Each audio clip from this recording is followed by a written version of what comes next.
Welcome to the Archaeology and Metal Detecting Magazine weekly newscast. Hi everybody, my name's Dave Sadler and this is the Archaeology and Metal Detecting Magazine weekly newscast. It's our second instalment of many more to come. Firstly this week, I'm just going to give you a brief update regarding the Archaeology and Metal Detecting Magazine. As many of you know, the website seems to have disappeared this week. Yes, we had an unfortunate issue which led to us losing the website completely. So currently it is being rebuilt from scratch.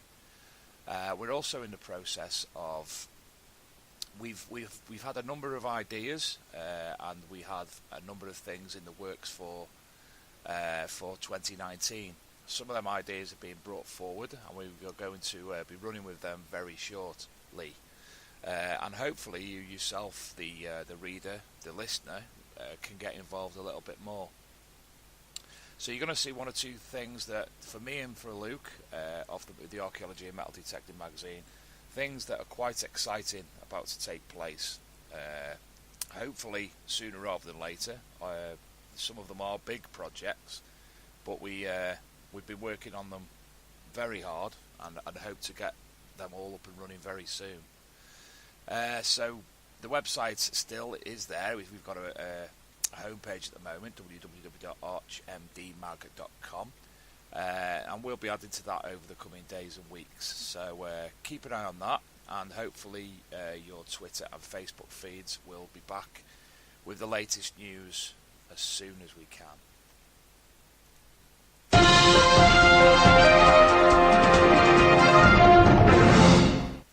First in the news this week was that of a detectorist finding a medieval gold seal ring. Paul Wood, a driving instructor from Poole in Dorset, uncovered the treasure while exploring land earmarked for a housing estate in Witney, Oxfordshire. It's a beautiful ring, and what it shows on it, it's a beautiful crest with chevrons decorated with small dots between three birds' heads. Now, after the Portable Antiquity Scheme have researched this item, they found they believe it to represent the Skyner family. So this ring, as I say, it's absolutely beautiful, dating from anywhere between the 1500s to the 1700s. Mr. Wood found this on the Metal Detectives group dig in 2016, and obviously he feels that it is a find of a lifetime. The Portable Antiquity Scheme procedures. Sorry, let me start again there. Lost me words. The Portable Antiquity Scheme and the procedures went ahead. It was examined by the British Museum, and the ring was put up for auction at Hanson's Auctioneers in Derbyshire, where it raised a staggering £10,000. Now, Paul's going to be coming on the All Metal Mode UK podcast in the coming weeks, so obviously we're really looking forward to finding out a little more about Paul himself and a little bit about the find. So that's in the coming weeks, and we'll keep you abreast of that and other stories. In fact, if I could just jump back there, the gentleman who found the chariot in Wales, the Celtic chariot that we spoke about last week, he'll also be coming on the All Metal Mode UK podcast in the coming weeks.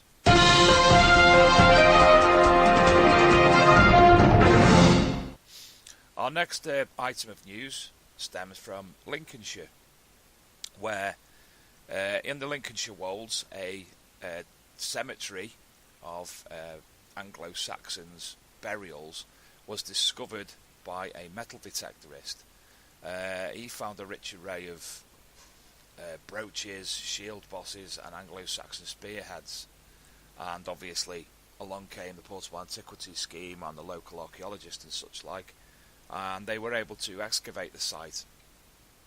They said that some of the remains of that were there were of women, and they were very ornately dressed and jewelled, and one of them was even holding a baby, in a position holding a baby.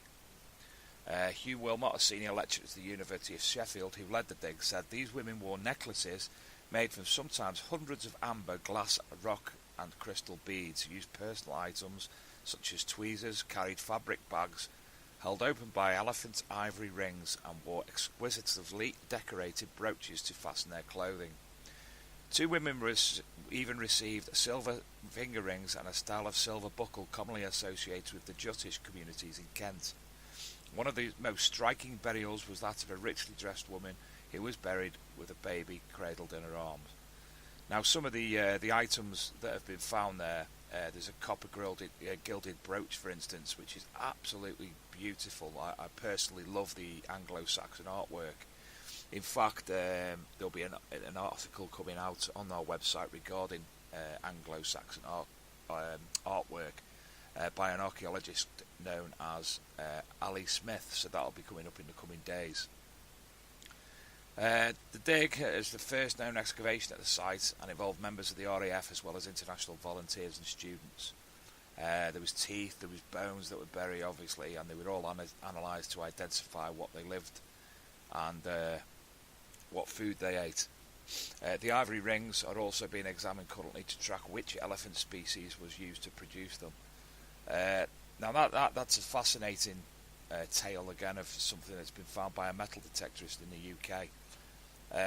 If you go onto the BBC iPlayer and look for the BBC Digging for Britain, which was put out on BBC 4 at 9 PM GMT on Wednesday the 28th of November, and that story is obviously discussed more in depth in that programme.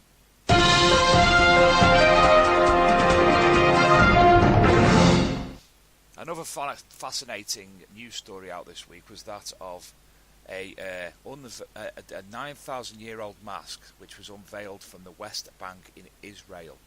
The 9,000-year-old stone mask, one of only 15 in the world, has been revealed by the Israel Antiquities Authority.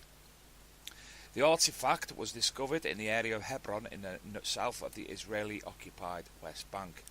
It was found in a field and turned over to the IAA, and an earlier report that said that the recovered from thieves has been discounted. It's made from a pink and yellow sandstone, and it was made in the Neolithic era.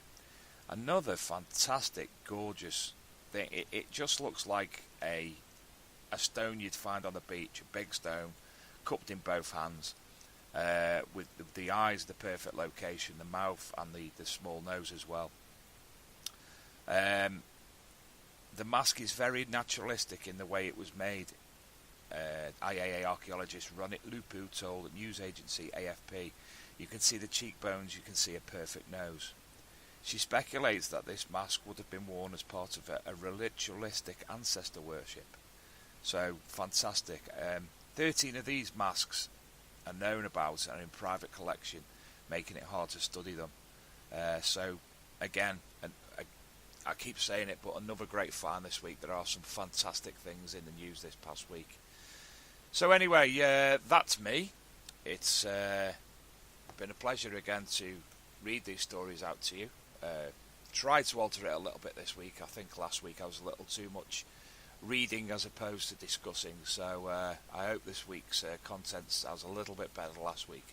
Obviously, we would like your feedback on this and anything else that you think the Archaeology and Metal Detecting magazine may be able to do, take part in, or obviously if you'd like to write or offer anything for publication on the Archaeology and Metal Detecting magazine, we will obviously keep that as your copyright.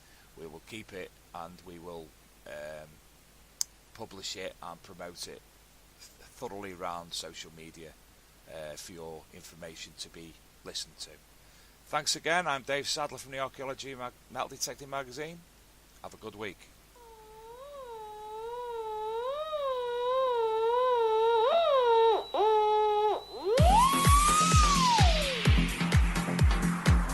The Archaeology and Metal Detecting magazine acts as a hub for information, offering articles from archaeologists, detectorists and other specialists throughout the genre, featuring many links, event info and news articles associated to archaeology and metal detecting.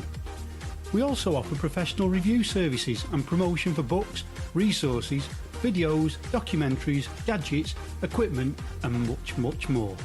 The magazine is run by the archaeological and metal detecting community for the archaeological and metal detecting community. So come visit us at archmdmag.com, that's archmdmag.com, and check out information from our media section with all the latest content, news from the Archaeology channel, podcasts and the YouTube channels that feature the now legendary Digger Dawn, the Man with the Hat and Archaeo Duck, just to name a few. If you would like to offer an article, link or inquire about other services, then pay us a visit at archmdmag.com and drop us a line.